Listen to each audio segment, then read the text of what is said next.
LiSNTR production. Hi, Natarsha Belling with you and welcome to the afternoon edition of The Briefing. In our deep dive, it's the world's biggest fashion event with celebrities, actors and sports stars shining bright on the red carpet. But what is the Met Gala and what's the important theme behind this year's stellar event? Entertainment reporter with LiSNTR Justin Hill joins us to unpack why the Met Gala is so much more than just sensational high-end fashion. But first, let's check the afternoon headlines this Tuesday, the 6th of May. The man who survived the deadly mushroom lunch has fronted court.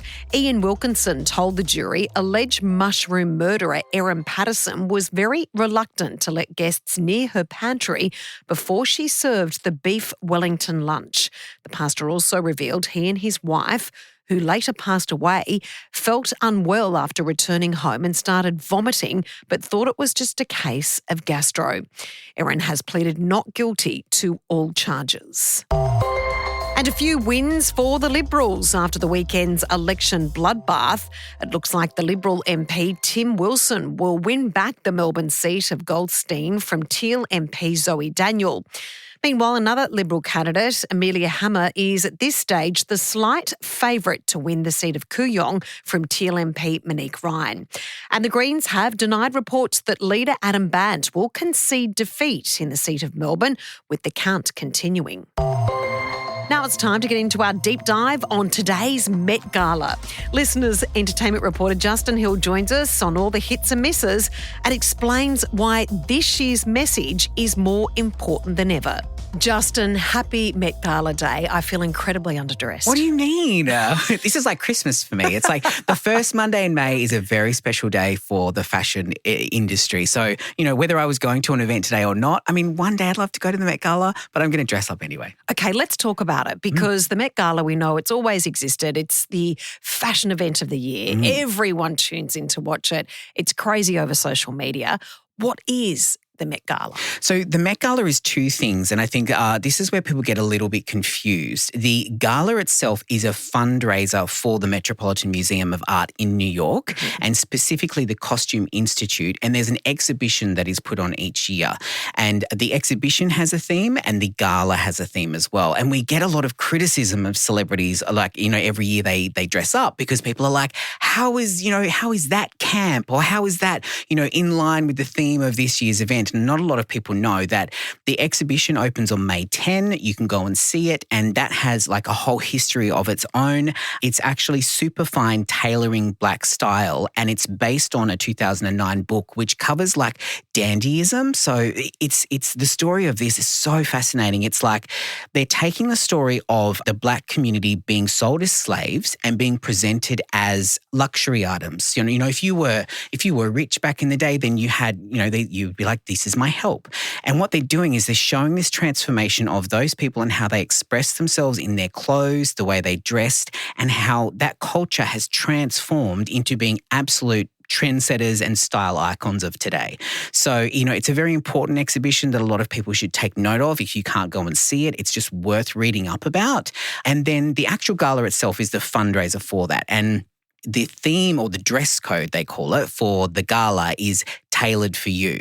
So that we're kind of, and it's up to an interpretation of the celebrities who are lucky enough to get invited by the one and only Anna Wintour.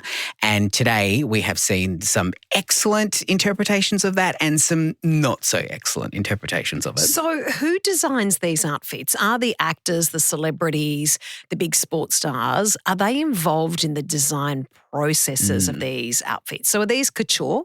A lot of them are. So someone who really got the memo today on the brief was Venus Williams. So tailored for you, you can literally interpret that how you like. Her outfit that she wore was essentially a tennis outfit, but it was custom Lacoste. And Lacoste, as we know, is a sporting brand. Yes. They're not a fashion designer, but she obviously worked with them, put this outfit together. It was a green ensemble that, looks like a tennis skirt from the front. It's got the pleats, but it's long at the back. She's wearing a green kind of like polo with sparkles down the front of it. And so she's gone, what is my niche? What is my brand? I'm a tennis star. So if I'm going to have something tailored for me, of course it's going to be a tennis outfit. And to me, I see that and I go, outfit looks brilliant. story behind it, tick, tick. Then you see someone like, say, Hailey Bieber, who looks fantastic in her YSL. She's wearing like a suit jacket that's kind of like a dress, but it comparatively in this kind of like environment, it's a bit meh.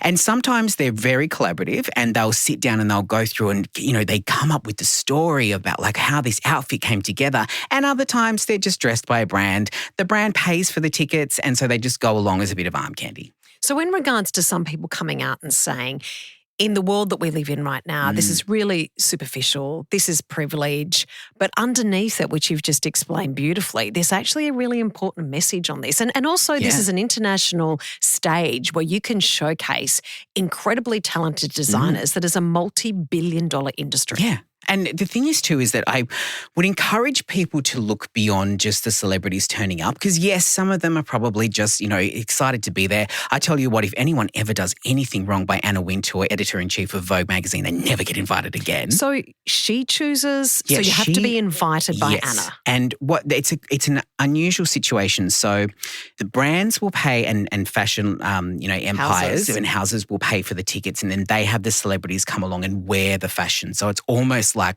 they're walking billboards. Yes. What gets lost sometimes in that translation is the meaning of the exhibition. And I think they're trying a lot harder to make sure that it's not just about Kim Kardashian wearing Marilyn Monroe's dress like it was previously. It wasn't, the headline, it shouldn't be, did Kim rip Marilyn's dress? The headline should be, this is the first ever exhibition that's been dedicated to Black artists. Like that's what they've been criticised a lot previously for missing the mark when it comes to the message of it. But it is a weird situation because like some of these tickets are $75,000 a head. I was just going to ask you that question. A person. So who pays for that? The fashion houses or the designers or the celebrities? So the celebrities never pay unless you're someone like Lewis Hamilton who, previously bought a table to showcase Black artists. Fantastic move. But normally it's the fashion houses and they will bring along the stars that are representing them at the time, make sure that they're dressed in that clothing and it's essentially like a big ad for them, which is why it's kind of criticised because it does feel like it's very indulgent. It feels like it's, we've got people who are not able to make ends meet, yet we've got these exhaustive kind of like ostentatious displays of outfits and they're wearing millions of dollars worth of jewellery and the outfits are custom made. You couldn't even put a price tag on them. But I think that definitely a conscious effort is being made to ensure that the eyes go to the right story that it should today. Talking about sensational, Diana Ross, I think she was the standout. Yes. And extraordinary outfit. Very over the top, but everything about it was fabulous. And then it took 8 people to help her up the stairs. And where do the stars and celebrities go after they go up those stairs? Do they go home? Well, I've been to those stairs and they're a bit of a schlep. Like there's quite a few stairs to get up. The Diana Ross story I love because it also has an extension to Zendaya. Yes. So Zendaya wore a beautiful outfit today that was a tribute to Diana Ross in mahogany. And then, it gives me cold shivers, but because I feel like this is the universe working in an interesting way. It could have also been a very good PR person, but Zendaya ended up walking behind Diana. So Diana takes to the stairs. She's in this incredible outfit. Then you've got, Zendaya, who's like the next star coming through. Yes. She's quite literally following her on the stairs in an outfit that's inspired by this icon that's standing in front of her. You can see Zendaya having a moment where she's like, wow, I can't believe that the person that my outfit is inspired by is standing in front of me. When they get to the top of the stairs, they then go in and they walk through the exhibition and they get to check it out because it's open to them 5 days before it's open to the public. And then they have dinner. And a lot of people don't know that there's actually a dinner. Kim Kardashian has covered the Met Gala extensively in their show and in some seasons more than others. And she said there's like food, it's a whole thing and not a lot of people can sit down because their outfits are so crazy. But it happens. We've had Ariana Grande and Cynthia Erivo perform before Wicked came out. There's a story going around that, Taylor Swift met Tom Hiddleston at the Met Gala and they danced together and then they started dating shortly after. So these stars go in and they let their hair down. And if you're Kim Kardashian at the end of the night, you go home and you eat pizza. Unbelievable. In regards to the changing face of the Met Gala, we've seen it's kind of a lot of female celebrities were turning up, but now you mentioned beforehand, we're seeing international sports stars say this is a great platform to support and give thanks to great Black artists, all along those lines. Lewis Hamilton, we saw, has hit the red carpet.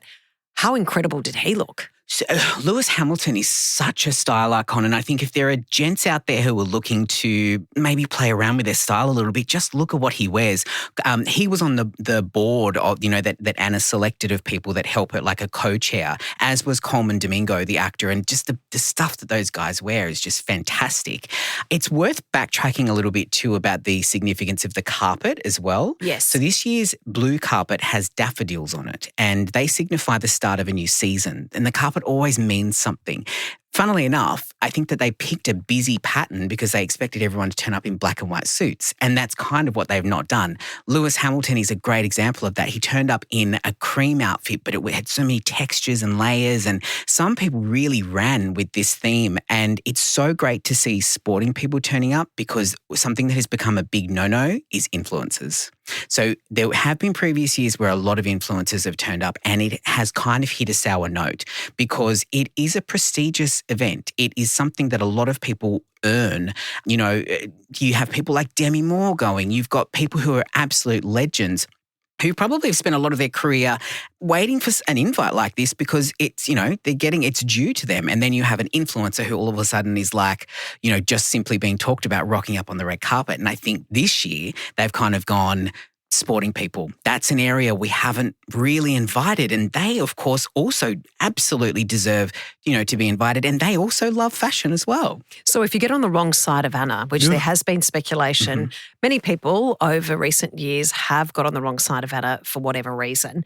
Can she then say you're off the list forever? Can we see a celebrity turn up one year and then never turn up again? Absolutely. I think she would never admit to that, but it's almost like a secret that, shall not be discussed or acknowledged in the industry, that like you have to be on your best behavior if you want to go. If you're a not a brand safe celebrity, if you're in controversy, then you're not going. But also too, if you're hot right now, like the cast of The White Lotus is, of course we're going to see them there. Patrick Schwarzenegger looked absolutely phenomenal today in Balmain. Like he's there, his co-stars are there. So it's who the world is talking about, and Anna Wintour is the person that looks at the table chart and she decides who gets to go and who doesn't. The Kardashians had to wait a long time to be invited. Even Kim said herself, her first invite, she was a +1. And I think she really proved that she really loved fashion and she wanted to participate in wearing something that was a little bit creative, and then consequently has been invited since. Can't say the same for the other family members, but you've got some people who really would hold on to those invites and wait for them to come out every year. Justin, let's talk about the standout Australian stars that we've seen on the daffodil-inspired carpet this Met Gala. We saw Miranda Kerr. I thought she looked absolutely sensational. We saw Sarah Snook. Thoughts on her outfit? Well, the thing is, Sarah Snook at the moment, people are raving about her performance, and so she is like someone that I think people are, we've always loved her. We know she's an icon, but all of a sudden it's like the world is like falling back in love with her maybe. Discovered her talents. Yeah, and I loved her look. I think that sometimes you can be a little bit too safe, like Nicole Kidman. She looked beautiful. And if I saw Nicole on a red carpet here in Australia wearing her Balenciaga dress that she was wearing, I'd be like, wow. But the Met Gala is art. And you kind of want to, yes, we get to see some people with pianos on their backs, but we also want to see some kind of story instead of just a pretty dress. Okay, Met Gala out of 10 for this year, Justin? I would say, look, I'm going to say I'd give it a really high score. I'd probably give it an 8 because I just love the fact that we're getting back to what it means. We're not worried about what influencers are there or what celebrity was, invited or wasn't. We're talking more, the conversation is more around why is it around? what is the theme? What is the purpose of it? What does it do? How does it raise money? People are interested in knowing that. And social media has gotten to a point where we're not just seeing, Harper's Bazaar's glossy photos. We are seeing celebs getting ready. We're seeing collaborations with brands. We're seeing behind the scenes. I love the passion that people have behind it. Justin, fabulous as always. Thanks so much for joining us. My pleasure. That was Justin Hill, LiSNR's entertainment reporter. And that's it for this episode of the afternoon edition of The Briefing. We'd love you to subscribe or follow us so you don't miss our episodes or our deep dive of the day. You can also follow us on our socials, on Instagram at The Briefing Podcast, and also on TikTok and YouTube. You just need to search LiSNR Newsroom. That is spelled LiSTNR. And we'll be back in your feed tomorrow at 6 a.m. I'm Natarsha Belling. Thanks for your company. See you then.